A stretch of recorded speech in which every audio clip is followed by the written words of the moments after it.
Next task എന്ന് പറയുന്നത് നിങ്ങളൊരു ലൈഫ് സ്കില്ല് പഠിപ്പിക്കാൻ തന്നെയാണ്. അതായത് നമ്മുടെ വൺ ഓഫ് ദ ലൈഫ് സ്കില്ലാണ് ക്രിയേറ്റീവ് സ്കിൽ എന്ന് പറയുന്നത്. പഠിച്ചിട്ടില്ലേ നമ്മൾ ക്രിയേറ്റീവ് സ്കിൽ?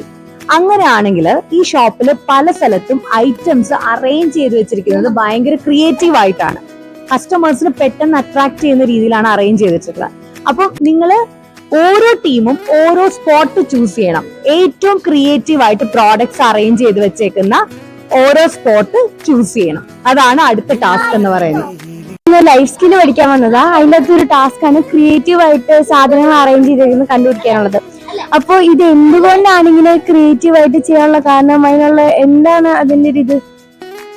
ശരിക്കും പറഞ്ഞാൽ നമുക്ക് ഇതിന് പറയണത് VM എന്നാണ്, വിഷ്വൽ മെർക്കൻഡൈസിംഗ് എന്നാണ് ശരിക്കും പറയണത്.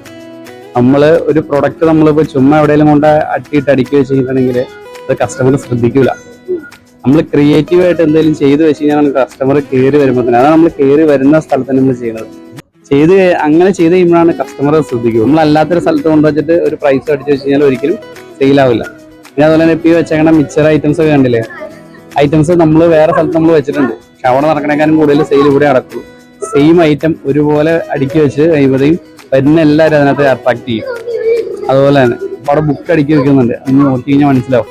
ചെയ്യണമെങ്കിൽ തന്നെ നല്ലൊരു പണിയാണ്. എൻ്റെ ഉള്ളിൽ മൊത്തം ഈ സോപ്പ് തന്നെയാണ് ഫില്ല് ചെയ്തേക്കണേ. Thank you.